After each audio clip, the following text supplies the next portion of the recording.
Welcome down the rabbit hole, friends. Here we go with chapter, 53 of the Kate Gosselin book, How She Fooled the World. This chapter is all about money, money, money, money, money, money, money, money, money, money, and more so, the manipulation of the public as to how much money the Goslins were actually raking in. According to Hoffman, there were so many sources saying absolutely differing amounts for how much this family was getting paid per episode of their show. For example, in the research that Hoffman did, he found John Gosselin was often claiming the family was making around $25,000 per episode of their show. However, other news sources such as Today, CNN, even People magazine were making claims that the Goslins made about $75,000 per episode. But even other sources claimed they got paid much less, like $2,000 to $4,000 per episode. I'm sure it varied from season to season, but the point that Hoffman is trying to make is that no one could really nail down how much money the Goslins were raking in, and I think that was likely on purpose. John and Kate were being very dodgy about where their money was coming from and how much they were making, because, according to Hoffman, they wanted to grift for a whole lot of freebies. Through a lot of time and effort, Hoffman was eventually able to acquire the most accurate rendering of how much the Gosselin family was making. It's written all down here for us in this book, but suffice it to say, in season 1, the Goslins made around $18,000, which was approximately $2,000 per episode. But by season 5, the Goslins raked in a total of $697,000 for that year, making around $22,000 per episode. And Hoffman writes, $22,500 per episode is a lot of money, but it is definitely a far cry from $75,000 per episode, and maybe that's the real reason why Kate felt she had to be out there working so hard. She wasn't really shaking up the world financially with just filming alone. Yes, it's decent money, but not when you consider what the family had to give up for it. The next chapter of the book is called Julie Carson May, and it's all about one of the smartest moves that Kate made financially for herself, and it happened in 2008 when they were renegotiating for season 4 of the show. Kate hired a new manager named Julie Carson May, and the point of this chapter is just to let us know that Julie fought for Kate like no one had fought before. She went into negotiations for the TLC contract and pulled in a heck of a lot of money for that family. But in addition, she started pushing for a lot more freebies.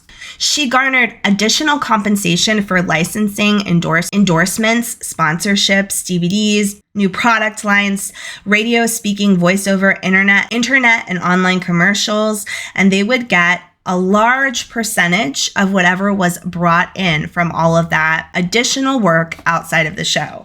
Julie Carson May was also astoundingly good at raking in some additional deals for Kate, including book projects and website advertising that would bring in high dollar amounts from advertisers. When it comes to the money directly earned from TLC, listen to this. Julie May, Kate's new business representative, took her immediately from making $180,000 a season to $441,000.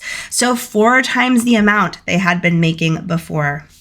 But with all of these financial figures, Julie May was just getting started. She had a lot more on the table that she wanted to push the Goslins into in order to, bring in some additional money for herself as well, because she's getting a cut of all of it.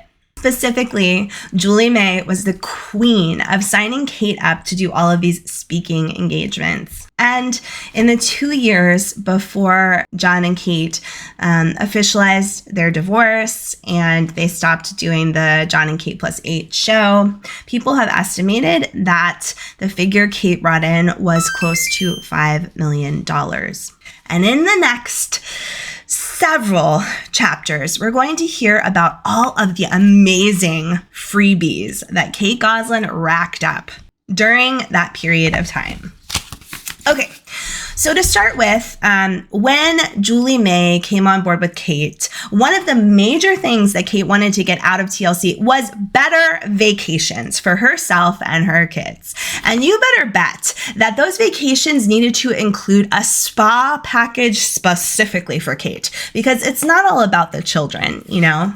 Julie May worked tirelessly in 2008 to ensure that Kate got the Outer Banks vacation of her dreams. In this section about the Outer Banks vacation, Hoffman makes us aware that he has all these emails back and forth between TLC, Kate, and Julie discussing what Outer Banks activities and adventures they could all do together with the kids, or while Kate stayed home and the filming crew took the kids to do these adventures so that it would look really good for filming. So there's a lot of back and forth about like, yes, this is a family vacation, but we need, if we're going to pay for all of this, we need to be able to get really good shots, really good stuff that we can put on screen and sell to our viewers. And then Kate is like, great, why don't you pay for Ripley's Aquarium and taking them on like a beach horseback riding thing? You know, she just lists off all of these things that TLC could pay for to make it a little bit more interesting for the viewers. And she gets almost all of these things paid for, writing to TLC. All of these things are normal things that we would have done in reality, even if you weren't there. Another email says, what happened to swim lessons? In relationship to the Outer Banks vacation, because Kate had enrolled her children into a swim lesson program she expected TLC to pay for during the 2-week vacation while they were at the Outer Banks. Chapter 54 is all about Kate's spying, because another perk Julie May helped Kate with was ensuring that she got her spa dates away. Because as a mom of 8, Kate quote unquote needed to go spying for some wonderful stress relief. In this chapter, Hoffman points out that Kate would miss like important phone calls, and he gets through. And he knows this information from the emails that he ended up finding in Kate Gosselin's garbage. Remember that part? He went through her garbage and found all of her emails. In these emails, she's writing, she's going to have to miss the weekly meeting, like phone call meeting with Discovery, because she's going to the spa. But don't worry, because John will be there. The emails also talk about the Goslins getting a new Gosselin T-shirt line. Julie May wrote to John and Kate to tell them, good news, we're finally getting that T-shirt line we've always been talking about. She sent them designs for approval, and allegedly this T-shirt line was in the works for a long time, but never really got off the ground. I don't know what they would make T-shirts of. Just like a picture of John's face right on your chest. I mean, I don't know that their brand really lends to T-shirts. There were other things they could have focused on. Like, for example, the next chapter, which talks about how Julie May helped Kate pair with Kmart. Because remember who else had a Kmart line? Actually, I totally missed this line. If you know if it's still being made, someone let me know, because I have no idea what's happened to it.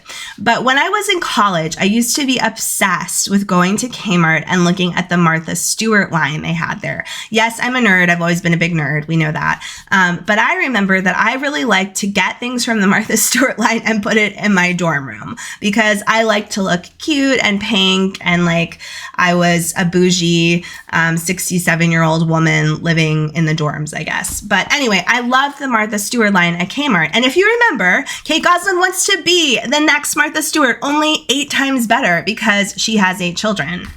And Julie May took her one step closer by helping her pair with Kmart for a holiday campaign, and the Goslins were allegedly paid $158,000 for 24 hours of work with Kmart to help them in 2008 with their Christmas shopping campaign. So that's in addition to the $400,000 or $500,000 they're just making from the show that year.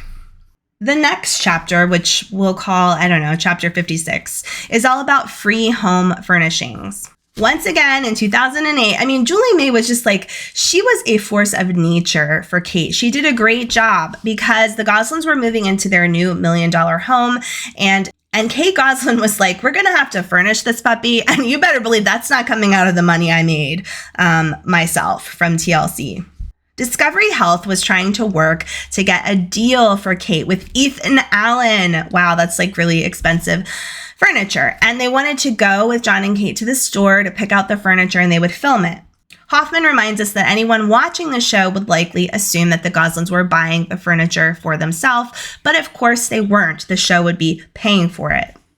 I guess things didn't really work out specifically with Ethan Allen, but instead they went with this place called Lane Home Furnishings, who agreed to service John and Kate because they do celebrities. And they had a new initiative out where they wanted to get celebrities in Pennsylvania to come to their store and buy a home furnishing home theater. They were doing this new initiative where they were going to put out all this new stuff for home theater in October of 2008 to October in 2009. It was like a big campaign for them. So they wanted the Goslins to be involved and they decided like they would donate all of this furniture to them if they were willing to put it on TV. Here are the specifics of the contract that Julie May made for John and Kate.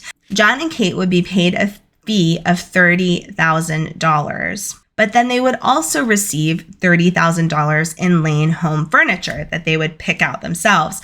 Lane would pay the taxes on all of the furniture, and John and Kate would have to take high quality pictures of themselves together that would be used inside of the Lane furniture truck and for market public relation activities. But then, even after all of this had come through, TLC and Discovery came back and let the Goslins know that they had also gotten a deal with them on a plan for Ethan Allen. And so Hoffman leaves it hanging in the air that I think he's insinuating that John and Kate got double free furniture with Julie May's help here. The next exceedingly fun part of this book is how Julie May tried to pimp out, he literally says this, pimp out Cara and Maddie, okay?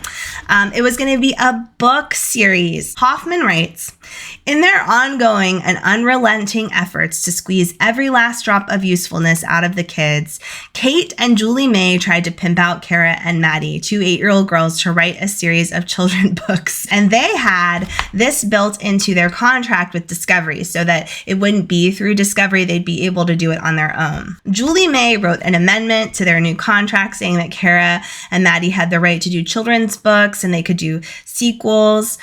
And in early 2009, there are a bunch of emails going back and forth about the Cara and Maddie project. And lastly, in this section of the book, Hoffman lets us know that Julie May was in talks to create, likely with Hasbro, something called the Gosselin Game. Okay, it was going to be a board game about John and 8+8. Let me tell you what the email said the game would be like. Okay. Quote unquote, in the game, the object is to make your way through the day while keeping all 8 of the children entertained, fed, and organized until bedtime so you can finally get some rest.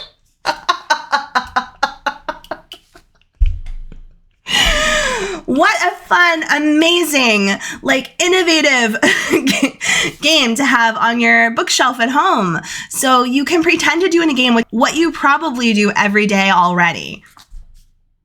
I mean, does the game end with you winding up in a multi-million-dollar house and cheating on your wife with the babysitter in a hot tub? I mean, is that the end prize? Because I don't know. I've always really wanted a hot tub. So I have to be honest that I might have been kind of into this board game. The game would start with the player taking on the role of Kate on Monday morning.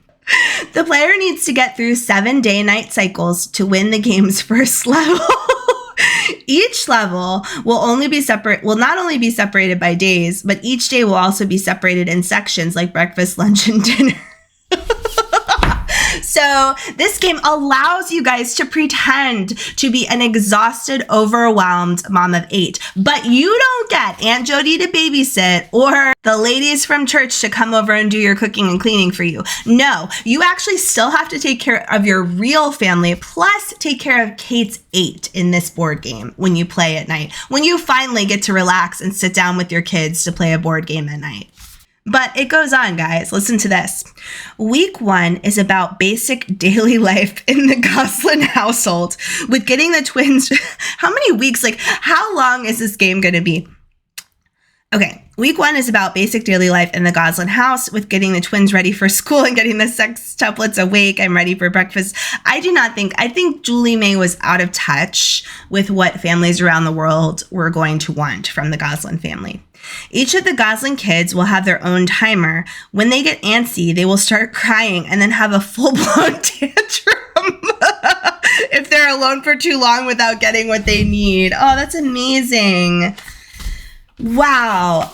There will also be a lot of special actions that will have to be managed or prepared, i.e. getting the children ready to go to the park, go to school, or be picked up by the nanny. Oh, so there is a nanny, thank God. Or hooking up a new television for the children to watch, because we all know Kate was like well invested in doing some of that stuff.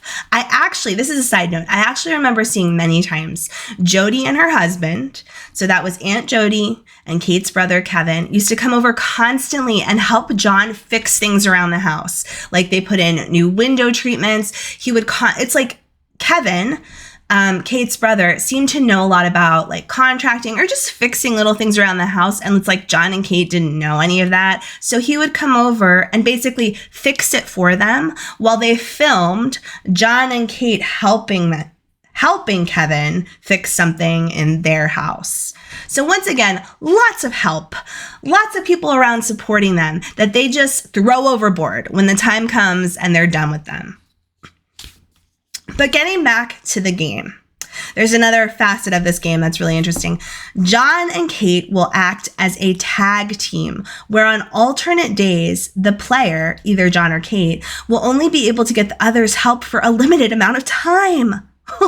When both of them are taking care of the kids, the player gets a time bonus and there will be less running around to do. So when they work together, the game becomes a little bit easier. And I see what you're doing here, Miss Julie May. Kate was allegedly super excited about this game. She was really into it and she was like, let's make this happen.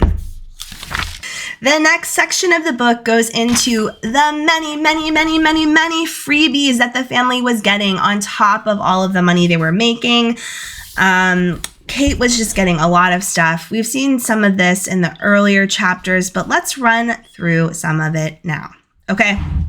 First, Hoffman wants us to know that Kate is just a greedy, selfish, horrible witch, because not only is she getting all of these freebies, but, for example, when she goes into a local department store, she acts like a spoiled child.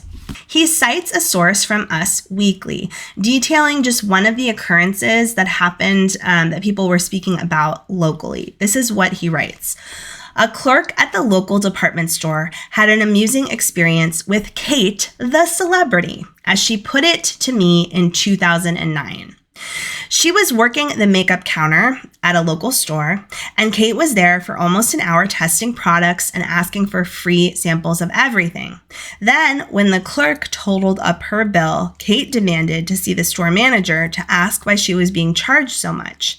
When the manager told Kate that that's just what the items cost, Kate laughed, and she told them that she was Kate Gosselin. She's on television and she's not used to having to pay for things. Allegedly, she stormed off, telling them that she would never shop there again. Do you know that she has a Hasbro board game coming out? You're going to really regret your decisions about not giving her free makeup when you play the game and you lose hardcore. Kate stormed off, telling them that she would never shop there again. This was a store that years before had donated thousands of dollars worth of clothing and furniture to Kate when she actually needed it for her kids when they were first born. And, supposedly they were struggling a little bit for money. Okay, freebies, they abound. And look what The first section is all about John's hair plugs. Oh, John. You know, when I've looked at like some YouTube videos about people getting hair plugs. It looks so painful and gross. I can't even imagine. I just don't even understand how people do it. How they deal with the actual surgery and then covering it up while the hair grows out. And for a lot of people, it fails. Allegedly, Cody Brown from Sister Wives, his hair plugs failed, which is really interesting for me. Okay. So, one freebie that the Goslins received is that John got free hair plugs from the New Hair Institute. And it was filmed for the show. Now, Kate allegedly in the email says that whether it's filmed or not, we're getting it.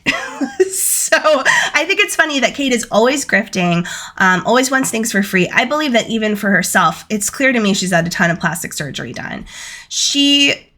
I think she may not be willing to pay for it. Even if she had the money, she's going to try to get it for free. But when it comes to John's earplugs, the emails confirm that she was like, I don't care if we're getting it paid for or not. We need these. I'm not going to be seen with this lazy bozo unless he's got a nice hairline right there. Side note, I just spent a lot of time on TikTok going through all of these videos of younger people talking about how incredibly attracted they were to John Gosselin when they watched K+8 as they were growing up. Additional freebies. In 2008, in addition to doing the whole Outer Banks vacation, they were offered the use of free condos in Hawaii as a winter retreat for the family. And I don't think that this was part of what was filmed. It's not stipulated here. They were also offered free places to stay in the Caribbean and off the coast of Cancun. I'm sure we're all aware that Kate had a breast lift done and also an augmentation that was paid for as well. The doctor agreed to do it for free as long as Kate allowed him to film part of the procedure, and there would be no charge to her. He would call it a mommy makeover, and he would market it through his office as such to other people. Something that John and Kate received for free, which I would really love to have, is they received free landscaping and fencing for their home. They had gotten some of this before, but now that they moved into the big mansion, they needed it all the more because, of course, Steve Neal, their bodyguard, was ever concerned about the security of that home. Steve was actually the one who went out and got landscaping and fencing estimates for Kate. Can you believe it? He's like the head of her security. Which I know that like fencing is a part of that, but he's going out and getting estimates done specifically for her, trying to figure out what to do. Now, it's interesting because it sounds like from what Hoffman writes here that the actual company that was doing the landscaping and the fencing, they didn't want to give it for free. So what Kate did is she ended up sending the plan with all of the costs to Discovery and essentially asking them to pay for it, but film it for the show. And I believe that they did end up doing that. And in the background, Kate was also receiving tons of free makeup products. There's a whole area in the book about this. She liked high-end products, and she would constantly email back and forth with people about what she could get for free. The next section is called Ann Taylor, and Hoffman writes, "The devil wears Ann Taylor, but only if the clothing is free." In 2008, Kate and Julie were working with an Ann Taylor representative, trying to ensure that Kate could get some clothing for free and that she would essentially be able to act as like an influencer / model for them. She told them that she would wear all of their clothes for book signings, and they started just sending her boxes of clothes. The emails back and forth between the Ann Taylor representative, there's just a lot of gushing back and forth between Kate and the representative. Kate constantly being like, "I just love your clothes." And she literally writes to the representative that she would like to get involved also with the Loft, which is another part of Ann Taylor, with one of the designers that does all the stuff for the Loft. And Kate writes, "I obviously really love their stuff. I spend at least $500 per week there." So whether or not she actually spent it, I guess we don't know for sure, but she is clearly a big fan of higher end clothing. Obviously, this isn't like designer label clothing, but for most of us, like the average mom living in the US, this could be kind of pricey and expensive. She's saying, I spent a ton of money there and now I want to start getting some of that for free. And they did work with her to give her as much as possible. We already know that Kate had developed a deal with Gymboree, which was really back in the day. My daughter, gosh, when was she born? Whenever, I don't know. Gymboree was a big thing for me. I loved their clothing. I wanted to get it for my daughter, but it was quite pricey. So I would always look around at like Goodwill. I was always looking for Gymboree, or I would wait for things to go on sale. There was a Gymboree outlet that I went to a couple of times. So it was a popular store back when Kate got a contract with them, and they were giving 8 sets of everything so the kids could all dress alike. In this section of the book, Hoffman is talking about how Kate was specifically sending emails to Gymboree requesting like very extra specific things for her kids. So they're already providing, they already have a contract with Kate where they are providing everyday clothing for the kids. But now Kate is writing to them and saying, like, for example, Maddie's going to be going skiing with her dad and it's going to be filmed. So can you please go through your stock and find whatever clothing she will need for that ski trip? They would send things to a mall near Kate's house, and then a crew member would go and pick it up for her. And she justified this by saying, like, it is for filming. So she would send the crew out to go pick stuff up at Gymboree for the kids. In another email to Gymboree, Kate is upset and she seems desperate. She says that she's shopping and she went over the amount on her Gymboree gift card. She writes, "Help, please call the shops and tell them what to do right now." Basically saying, like, I'm not willing to pull out my credit card and make up the amount at the store. I need you to let them know, like, give this to me right now for free. This was a little bit of a shocker for me. I wasn't aware, although I should have known. I mean, of course, Kate looks totally different from the beginning of filming to the last part of the season. She's just a totally different human being. One company that Kate was able to create a relationship with was Crest White Strips. Hoffman writes there was nothing too big or too small for Kate to try to get for free. She had received free Crest White Strips, but she wrote to the company talking about how she really needs more, and that's in the emails going back and forth. The emails also make it clear that Kate was having a really hard time keeping track of what she was actually receiving at the house.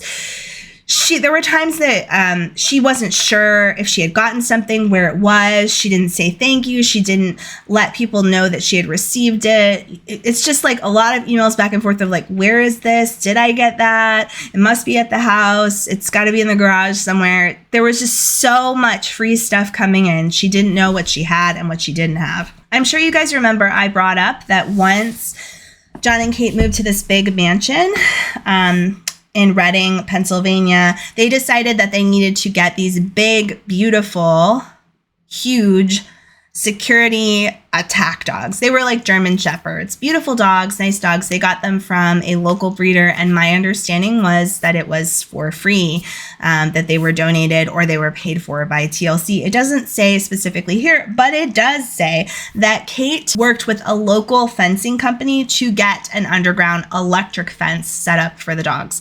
And I do remember that this was filmed for the show. I remember seeing it on there, and that was part of the reason why she got it for free. I'm sure TLC chipped in for it. In these emails, Kate is writing, "Please, I need the fence as soon as possible." She says, "The dogs ran 3 miles away yesterday." It was really sad to watch what happened with those dogs. Kate made it like they were being adopted as part of the family.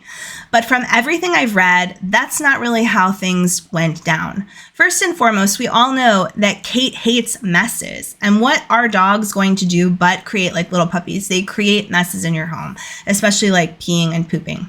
It is interesting because I always think to myself, like, why didn't she have them like, I don't understand why there wasn't like professional training going on from day one. I think that there might have been some training, but it just wasn't enough. Or because of the utter chaos that went on in the house, the dogs struggled to maintain the level of professionalism required by Kate in that home. And we do know that over time, Kate ended up giving one of the dogs back to the breeder, and eventually I think both dogs were given back. But there was just a lot of controversy around everything that happened with these two dogs. It's like Kate brought them into her home. She did it under the guise of filming it and being like, my kids just want a dog. They love their puppy. Oh, it's like a member of our family. But it was never really treated that way. The dogs were not taken care of in the way that they should have been. And it was a whole big ordeal when the dogs were sent back to the breeder. But the freebies don't end there, people, because it turns out John and Kate also had free LASIK surgery. They even received a contract for free toilet paper. This was in 2009 at the very end of the show, so who knows how long it lasted. But allegedly, Kate was told that she would be receiving a very large shipment of Charmin, the best type of toilet paper around, in my opinion. But they lost, one big thing but what Hoffman mentions here is that there was a big to-do about she didn't know if she received it or where it went or where it was. And they had to look around. She had to contact John through email and be like, have you seen this, John? Where's the Charmin toilet paper? Did you steal it and give it to your mistress? Eventually, hopefully they found it. We don't know based upon this book. Could still be out there somewhere. So there were lots of free things rolling in for the Goslins. They're making at least $400,000 a year, plus all this free stuff. When you look at the figure of $5 million over the last 2 years of the show, I think it's possible with the fact that they would have made around $1 million from the show, but then additionally, they got all of this free stuff. They got a lot of travel, tons of cosmetic procedures. If Kate was getting her hair and makeup and all that crap done for free as well, yeah, it could have easily been potentially $5 million. Who knows? So now that John and Kate have made a ton of money and they've gotten everything for free, guess what? Divorce is on the horizon. The next chapter is called Divorce Reality Style. Okay, friends, we're going to take probably a pumpkin pie break here. I'll probably go downstairs and have a quick snack. But have no fear, because we're going to deep dive into the divorce section next. It'll probably be later today. Thank you for joining me here. I hope you'll join me again when we head down our next rabbit hole.